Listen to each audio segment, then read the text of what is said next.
Since all of you loved our review with Gary Eats, today we're going to be seeing how he likes Jamie Oliver's new restaurant. This ought to be interesting. Now, let's get started. Guess who's back? Back in town. Jamie's back. Jamie has reopened Jamie's Italian. Aye. I'm here in Irving Street, just off Leicester Square, prime location. Now he's opened this up hand in hand with a company that's rebranded Prezzo's. So that's another large chain over here. It's an Italian chain. Interesting. So Jamie did open up his new restaurant. He relaunched it. And from what everyone was saying was that it was good. And if by the time that I actually do make it to London, then I'll be sure to go to one of his restaurants to check it out. Lots of Italian restaurants here. They look like tourist traps, but I'm not going to say anything. I've taken a look at his menu, and he's actually cheaper than the other restaurants here, which is quite interesting. Jamie's got a lot of controversy behind him because last time he had lots of restaurants, he closed them all down, went into administration. Look, guys, I'm here to review the food. That's the most important thing. Let's review the food and let's concentrate on that. It looks very stylish, very bright colours. You do have to admit it does stand out quite a bit, doesn't it? The fact, though, that Jamie Oliver's restaurant's cheaper than the surrounding ones, that's interesting. That is. Jamie's back. Back in town. Yes, he's back. The burrata, please. Burrata is for sharing, or you want to have individual? Just one portion. Yeah, we'll share. We'll share. Yeah.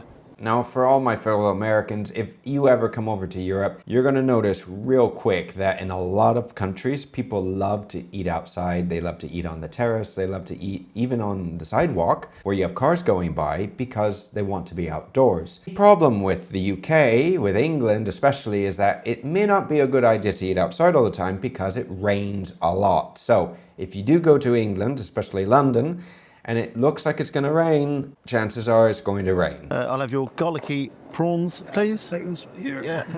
I wonder if Jamie has carbonara on his menu. Pappardelle bolognese, yeah, please. So I'm gonna start with the burrata and the garlic prawns, and the bolognese only for you, right after? That's perfect, yeah. For the gentleman? Yeah, no, that's it. Thank you. Ooh, the bolognese. This should be a video for Vincenzo to review. This is already presented all from Jamie Oliver by himself. It's handwritten by hand. And he's handwriting, yeah? Yes, that's how it's easy. Very good. You're right. Find a mistake, please let us know. I certainly will. He writes better than I do, that's for sure. This is Jamie Oliver's actual handwriting. If this is his handwriting, I have to admit it's not that bad, yeah? I mean, my dad's handwriting used to be like chicken scratch, and he used to print too. He didn't write in cursive. But let's look at the menu, shall we? Right. Oh, we have carbonara on the menu. 17 quid for bucatini. That's the pasta that's like a little straw. It's hollow in the center. So first impressions, I like the restaurant. You go inside, really fantastic inside. Lots of seating. It's on 3 floors. 3. If you're interested in watching the chefs cook, you can sit there at the bar or a bar where they're actually cooking away and watch them cooking. They do their own pasta in-house, which is absolutely A1. Very interesting. Well, the restaurant, from what Gary has just shown us and from what you can also see on Jamie's channel, it looks big.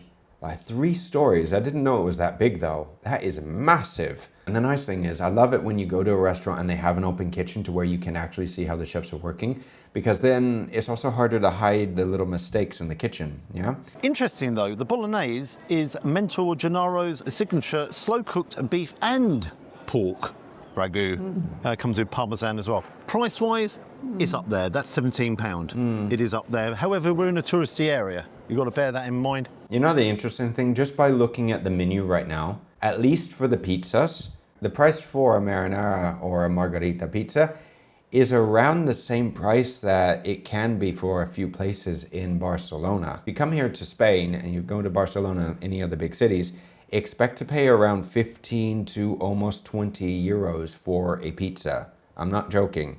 I have to admit that Jamie's pricing is not that bad compared to what I see here locally. And as I said earlier on, it's about £1 cheaper than the other restaurants around here. I do like the vibe, straight away. I've given these. Let's try one.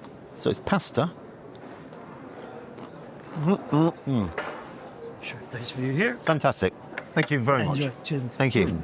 If anyone's been to Jamie Oliver's restaurant, or Gary, if you see this, he doesn't do what they do in Italy, do they? Is a service fee for you to actually sit down and then they give you maybe a little bit of bread and water. Fucking little charges for everything. Quite salty. Pasta.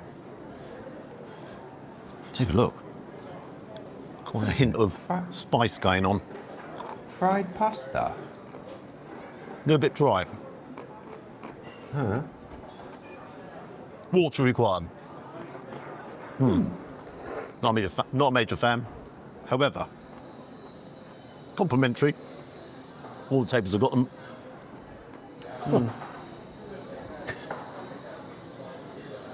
And spicy. My goodness, this is not something that you'd expect at Jamie Oliver's restaurant. I'm gonna go for 3.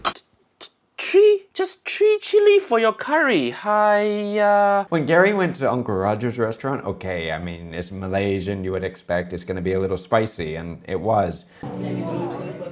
White boy, spice was. But an Italian restaurant, spicy. So, Jamie hand wrote this himself. Well done, Jamie. I like the presentation straight away. So, got the burrata there. We've got focaccia crisp, and that is crispy. Drizzled with some olive oil. Got hazelnuts, pesto underneath. Right, so let's see real quick. Jamie made a pesto, which then it looks like he added crushed hazelnuts too. Okay, I mean, it doesn't look that bad, and the burrata, obviously, I'm sure that they don't make the burratas in-house, so this is something that they probably order out, or maybe at a central facility, if Jamie has this, and he has multiple restaurants. Some companies, like Marriott and a few others, they don't actually make all their food in-house. There's a centralized place where they make the majority of it, and then they ship that to all the other restaurants or the hotels. Again, though, that's not for every restaurant, not for every hotel, not for every type of cuisine. Burrata is made of mozzarella and cream. I'll leave that one for a second. That can go cold. And guys, if you have never tasted actual buffalo mozzarella, it is delicious, like authentic mozzarella di bufala. It is delicious. You can put a little bit of salt on it and just eat it, just like that. Here we go. The garlicky. Definitely garlicky. Lots of prawns. 1, 2, 3, 4, 5, 6, 7, 8, 9, 10, 11. A dozen. I can count. Yeah, nice air pockets on the bread, and it's warm. All right, so an easy way on telling whether shrimp or prawns are overcooked is with how they look when they're finished. So if you see shrimp normally where they are fully closed like this, it's a ring, they're fully closed like an O, it's overcooked. If they're more like a C, it means they're cooked. The smaller the shrimp, it doesn't really matter, but for larger size shrimp and prawns, you notice a difference. Looks like Gary also got a little bit of focaccia. This is good. Let's get all the flavour into the prawn. King prawns? How are we going on? I don't know yet, I haven't tried it. Well, don't say it's cold then by the time... I won't. No, it's not, I'm hot stuff. He wants to be on camera. I think he knows who Gary is. I'm not hot stuff. It's cold. It's not. Oh, beautiful prawns. What I do like, on the menu, what does it say on the menu? Garlicky prawns. You see lots of olive oil. And what is excellent, it's not overpowered by the garlic. Now, if any of you guys would like this, then I'm sure that you would love the Spanish version of this. You need to try what's called gambas al ajillo or gambas pil pil. Normally they serve it in a little terracotta bowl with shrimp. They're cooked in oil with a lot of garlic and a little bit of pimenton, so a little bit of pepper. They shouldn't be too spicy, all right? This is more of a savory dish, more with paprika. And if any of you want to make this at home, I have a recipe on my YouTube channel. It's a very old video, about 4 or 5 years old, but it's still a tasty recipe. That is good. That is really, really good. I'll come to the bread in a minute. That is really nice. Enjoy. I will indeed. Thank you. Quite. Service is very attentive. I would imagine that it helps when you have a camera with you. You know, they take it seriously, especially Jamie. He doesn't want any bad reviews. Look at that. Just falling off the bone. Wait, what? You gonna serve the char siu like this? Hiya, no. The nice thing about this stir-fried rice is it's kind of random. Random is not compliment. You made food for your friend one day, and your friend say, why your food so random? And Jamie say, oh my god, so random. Gonna start restaurant. I can only imagine if Uncle Roger actually went to his restaurant and did a video. Like, that would be something, wouldn't it? I will come to the bread, honestly. I like that. Simple. keep it simple, stupid sometimes. Because sense of humour, isn't he? Incredibly funny. Not impressed. Let's dip this in with olive oil. If anyone's on a diet, you may not want to eat a lot of oil. 1 gram of oil is around 9 calories, which is a lot. Oh, it's good bread. As I said, so many air pockets in there. That is good bread and pillowy. Is that a word? Pillowy. Mm-hmm. Do you know? I like that. So far, so good. Gary likes Jamie's food. I'm interested to see what he's going to think about the bolognese. Take a close-up. So, the burrata should be creamy. Watch, watch, watch, watch, watch. Oh, definitely creamy. Inside is, look, so soft. I love the way the creamy bits come out. I'm just laughing. I put the shelter out, and the wind took up there, and it was like, oh, this is brand new. This could take off. So far, this looks good. Let's see what Gary thinks about it. It's certainly going to be creamy, isn't it? Got some pesto on there. It's got hazelnuts as well. Olive oil, obligatory. Oh, do you know something? That is excellent. That is really good. That's not good. That's really good.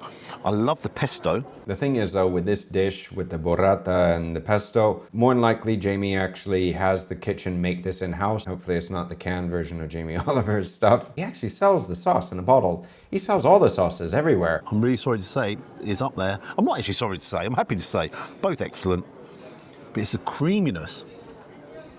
The mozzarella is incredulously good. What happened? Clever. The hazelnuts give that extra texture, gives the crunch. A little windy now. Spring in England. Not convinced all of a sudden this was a great idea to be sitting outside. What they probably do in the kitchen is they actually take the focaccia, they cut it, and then they dry it. You can actually stick these on a tray, stick them in a dryer or the oven at a very low temperature, and that will help to dry out the croutons. And you can do this method with a lot of different ingredients. All in all, as starters go, very good. Oh, I do mean very good. Surprisingly, very, very good. My goodness, what praise. I didn't honestly expect this. Uncle Roger, you're gonna have to go and check out Jamie Oliver's food. Hiya! I know, bolognese is not the most adventurous, but in the past, Jamie got the basics wrong, so I thought I'd go for something basic. I love the presentation. I do really like it. It smells absolutely awesome. Right, now let's look at the bolognese. So normally a good bolognese is more meat heavy than sauce, right? So in the US, we're very used to having a very saucy bolognese. This is very common to have. Now the pasta, to make like a bolognese or a ragu, you can use gnocchis even. The pasta looks like it's malfandine, which is like lasagna, but thin, little strands, and they're a little wavy. The big question is if Gary says this tastes good or not. Ribbons of egg pasta, there you go. See the... It looks more like malfandine. It doesn't really matter as long as it tastes good. Don't tell Vincenzo I said that, okay? ribbon of egg pasta. No, I can't put all that in. Would you like some parmesan on the pasta? I'll tell you what, I would. Yes, please. And some black pepper if it's possible as well. Is there any on there? Oh, yes, sorry, I have it here. So, Check yeah. there's some in there. No. That's good as well. That's lovely pasta. All right, so Gary likes it. This is a good sign. Never have enough parmesan, can you? No, I would have the whole block if it was, No, don't give me the whole block. was allowed. That's perfect, like that. Thank you so much. Perfect. It's always nice to have extra Parmigiano Reggiano. It is. I love Parmesan. When I actually got here earlier on, I noticed that they're having a team staff meeting before the restaurant opened. They're all there. Yes. Everyone's got a smile on their face. They're buzzing. And obviously, attention to detail. They want to make this really work. And I'll tell you what, the chefs are doing a cracking job. Well, that is a good sign then. It seems like Jamie really wants to put extra quality into this little restaurant. I'm sure that most of you know that sometimes when you go to an Italian restaurant, it's not always the best, and maybe the pizzas are better than the pasta or vice versa. I think that if Jamie can actually focus on less places this time instead of over expanding and making the food excellent and service excellent, and getting that reputation, I think that would be good. The only problem is that Uncle Roger has really destroyed his reputation with the chili jam over the years. He really has. Woo! Yeah! Nice. Yeah. My first impression, oh, hang on, that's a little bit on the bland side. But with the Parmesan, that's giving a nice degree of saltiness with the ragu. It's clinging to the pasta beautifully.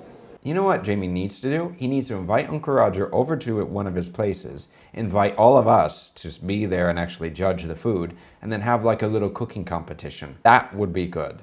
The main thing that's put a smile on my face, so many of you, I do not ruin your bolognese by putting mushrooms in it.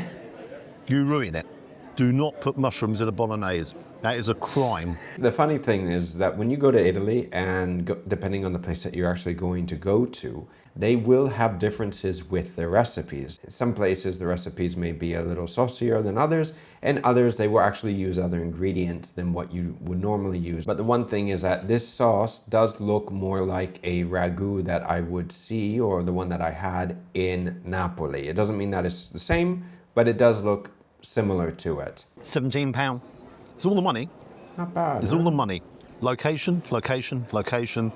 The rent here would be astronomical. Jamie's mentor, Gennaro, and this has been kind of named after him, this dish. I have to say, Gennaro, he has done you proud here, and the chefs in the kitchen have done you proud. The mix of the pork and the beef work very, very well. All together, nice flavour, nice taste, all good. Wow, that is excellent to hear. That really is. I know that Gary has done a few other reviews of Jamie's other restaurants, so we may check those out as well to see if he likes them as much. Good dish. Let's make a quick getaway. Rum, rum. Leave it, leave it. Jamie overexpanded. In my book, he totally overexpanded, lost control of his empire. And what happens when you lose control? Standards drop. You're not able to produce the food, everything from the kitchen staff to the management of front of house, and that seems to be the running theme. And now loads of you are going to put it in the comment section, and you've got the right to, so put it in there. You were not happy the last times you went to his restaurants, and I can understand. Yeah, this is one of those issues. And it's not just if you've gone to one of the restaurants, it's now, after Uncle Roger's had a couple years to really, bring up the chili jam comments, it's kind of been this as well. Overexpansion goes wrong, no matter who you are. And I think there could be a risk there with the likes of Gordon Ramsay, where he overexpands as well. Not saying that's the case, Gordon, because I've enjoyed it recently, so it's not the case. I think it was very good. Location here is going to determine that the prices are going to be a lot more expensive. However, it's cheaper than the other Italian restaurants around here. Not by much. That is actually quite surprising. It really is. If any of you watching have never been to London before, London is not a cheap city. It wasn't cheap 10 years ago, it wasn't 15 years ago, and it isn't today. If you go, bring a little bit of extra pocket cash. Not by much. I'm only talking 95p a pound, but it's still cheaper. It's a brand new restaurant. I'm not convinced any of these guys are happy that he's opening Italian here, but in their open plan kitchen, you can watch the chefs working away, and they're doing a great job. It's a slow burner, but as I look around, everywhere's empty. This isn't empty. No, I wouldn't say that all the other Italian restaurants are happy that Jamie opened another Italian restaurant, He couldn't open an Asian restaurant, could he? It's probably better that he didn't. The burrata, loved it. Absolutely. When I cut in, it squidged everywhere. The inside was so... I'm using some real weird words today, but I loved it. It was creamy, milky inside, cheesy, the whole aspect. The pesto was excellent. Loved the hazelnuts, the focaccia. Well, focaccia crisp. Again, clever. Put it on there, different textures all round. That to me was a star. That was an absolute winner. The garlicky. So is gnarly. That's definitely a Jamie word, isn't it? Garlicky.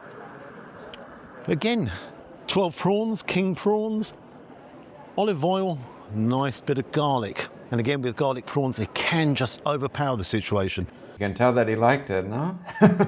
I mean, Gary liked Uncle Roger's, but he's giving a lot more praise to Jamie right now. Sorry, the burrata was £12, the garlicky prawns, £12. The bread that came with it, that was like a pillow. Dipped it in. Oh, wow, wow, wow. Onto the bolognese. No, it wasn't the most imaginative, Gary. Come on, I can do better. You can do better, Gary. Really, really good pasta. Yes, I'm not going to put an Italian accent on. I can barely do an English one. Don't worry, Gary, I'll add one for you. Buonissima. Oh, thank you, Paola. You can sleep here. Yay! My bill came to £41. And here's where the little issue is. It's a new restaurant, so they're going to have teething problems.